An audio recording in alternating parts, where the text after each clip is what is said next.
White house से निकलते ही US का प्रेसिडेंट दुनिया का मोस्ट गार्डेड इंसान बन जाता है।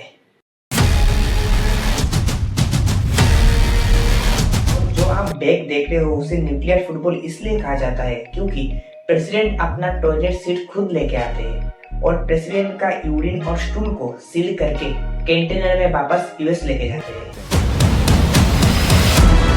बायोलॉजिकल फूड टेस्टिंग लैब बनाई जाती है प्रेसिडेंट की खाने के लिए। लिस्टिंग डिवाइस की वजह से प्रेसिडेंट की रूम की टीवी यूनिट तक चेंज की जाती है एंड बुलेट प्रूफ ग्लास लगाई जाती है।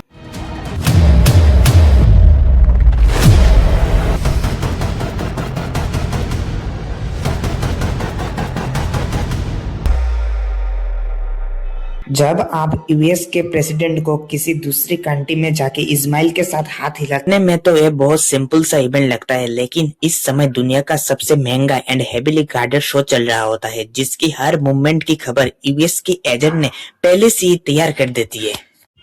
ओलंपिक्स, जहां लाखों लोगों को मैनेज करने के लिए जिस लेवल की सिक्योरिटी और कोऑर्डिनेशन की जरूरत होती है उससे कहीं ज्यादा कॉम्प्लेक्स प्लानिंग एक अकेले इंसान यूएस प्रेसिडेंट की 15 मिनट की सिटी ऑफ में लग जाती है। व्हाइट हाउस से बाहर निकलते ही यूएस का प्रेसिडेंट इस प्लेनेट का सबसे हेवीली गार्डेड इंसान बन जाता है और यूएस का प्रेसिडेंट जब बाकी कंट्री में विजिट करने की होती है तो कैमरे में दिखने वाले इस सिंपल से विजिट के पीछे हजारों लोगों की planning, coordination and advance security team काम कर रही होती है। जब भी यूएस की प्रेसिडेंट को किसी दूसरी कंट्री में विजिट करना होता है तो पूरी अरेंजमेंट में काफ़ी टाइम लगता है। कम से कम 4 से 5 महीने का टाइम चाहिए होता है। इसमें जो सबसे पहला स्टेप होता है उसमें यूएस की national security adviser NSA, national security council NSC and White House की चीफ ऑफ स्टाफ प्रेसिडेंट के साथ वेस्ट विंग में एक मीटिंग करते हैं जिसमें पूरी विजिट की ब्रीफिंग किया जाता है। क्या ऑब्जेक्टिव है, क्या अचीव करना है, सारी चीज़ों की डिस्कस होती है, जैसे कि डेट, किस कंट्री में विजिट करना है, सारी डिटेल्स की जानकारी एक डॉक्यूमेंट में लिख के तैयार किया जाता है जिसे प्रेसिडेंशियल डिसीजन मेमो पीडीएम बोला जाता है। सारी डिटेल्स लिखने के बाद जैसे ही White House chief of staff sign कर देते हैं तो एक तरह से ये ऑफिशियली कंफर्म हो जाती है कि प्रेसिडेंट इस डेट को इस कंट्री में विजिट करने वाले हैं एंड न्यूज़ में भी ये बातें आने लगती है। इसके बाद एक डिटेल प्लान बनाया जाता है जिससे पूरी लेआउट के साथ किस डील में फोकस करना है एंड जिस कंट्री में विजिट करने जाते हैं उस कंट्री की सिक्योरिटी टेस्ट क्या है, सारी डिटेल्स इकट्ठा करके पूरी ट्रिप की एक नया डिटेल डॉक्यूमेंट बनाई जाती है और इसको अलग अलग डिपार्टमेंट में सिक्योर नेटवर्क के थ्रू भेज दिया जाता है।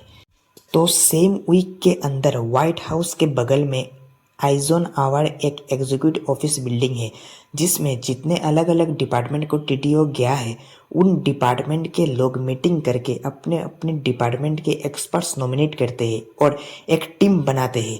इसके बाद इस टीम की जिम्मेदारी होती है कि पूरी विजिट की एग्जीक्यूट करना। इसे एडवांस सर्वे टीम कहा जाता है। स्क्रीन में जो आप देख रहे हो इसमें इतने अलग अलग टीम के लोग रहते हैं। इस एडवांस सर्वे टीम की पूरी जिम्मेदारी होती है यूएस प्रेसिडेंट की पूरी ट्रिप को बिना किसी दिक्कत के कंप्लीट करना।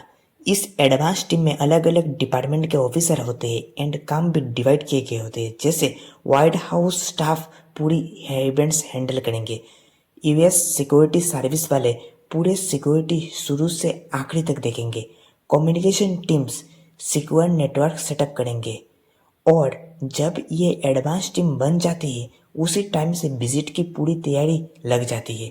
मान लो दिसंबर में प्रेसिडेंट को इंडिया विजिट करना है तो सितंबर में हर डिपार्टमेंट को टीडीओ जा चुका होगा, अक्टूबर में एडवांस टीम बन चुकी होंगी और सेम मंथ में advance team host country India पहुंच जाती है। इंडिया पहुंचने के बाद ये लोग यूएस प्रेसिडेंट को किस एयरपोर्ट से उतरना है, किस रूट से होटल तक पहुंचना है और होटल की किस रूट से इवेंट की लोकेशन तक पहुंचना है, किस जगह स्टेज लगना है, इस पूरे काम को एग्जीक्यूट करने के लिए ये लोग इंडियन एम्बेसी के ऑफिसर को भी अपने साथ जोड़ लेते हैं और सबसे पहले यूएस प्रेसिडेंट की रूट्स को फाइनलाइज करते हैं और पॉसिबल रूट्स को मार्क करके प्रायोरिटी उन रूट्स को मिलती है जो सिंपल, सीधे एंड फास्ट हो और जिसमें लगभग 15 से 20 मिनट्स की दूरी में हो और टाइम कम लगे। यूएस एडवांस टीम इन छोटी बात का भी ध्यान रखते हैं। जो प्रेसिडेंशियल कॉन्वॉय रूट चलेगा तो सान उनकी तरफ फेस करेगा या नहीं, ये तक रिपोर्ट में मेंशन होती है। और रोड इतनी ब्रॉड होनी चाहिए कि प्रेसिडेंशियल कॉन्वॉय आसानी से यू टर्न ले सके और बैकअप रूट भी हो। और जो बैकअप रूट है वो भी ऐसा ना हो कि उनमें छोटी छोटी गलियां जुड़ी हो। कुल मिला के बात यह है कि बैरिकेडिंग लगा के रूट को क्लियर करना है, एंट्री एग्जिट बंद हो सके आसानी से, क्राउड को रोकना और संभालना आसानी से जा सके, तो उन रूट्स को सिलेक्ट किया जाता है। और जो भी रूट फाइनलाइज किया जाता है उसकी 20 मिनट की दूरी पे एक लेवल 1 ट्रॉमा हॉस्पिटल हो और अगर हेलीपैड है तो उस हॉस्पिटल को ज़्यादा प्रायोरिटी दी जाती है। यूएस प्रेसिडेंट दुनिया में कहीं भी किसी भी रूट पर जब ट्रेवल करते हैं तो white house, pentagon, US military से इंस्टेंट कांटेक्ट में रहते हैं और वो भी सिक्योर चैनल के थ्रू। प्रेसिडेंशियल कॉन्वॉय जब रोड पे चलते हैं उनमें ऐसे ऐसे व्हीकल होते हैं जिनमें अल्ट्रा सिक्योर कम्युनिकेशन सिस्टम लगे होते हैं। हर गाड़ी का अपना अपना अलग अलग रेडियो सिग्नल होता है ताकि रेडियो कम्युनिकेशन सिस्टम के अंदर भी कोई कन्फ्यूजन ना हो।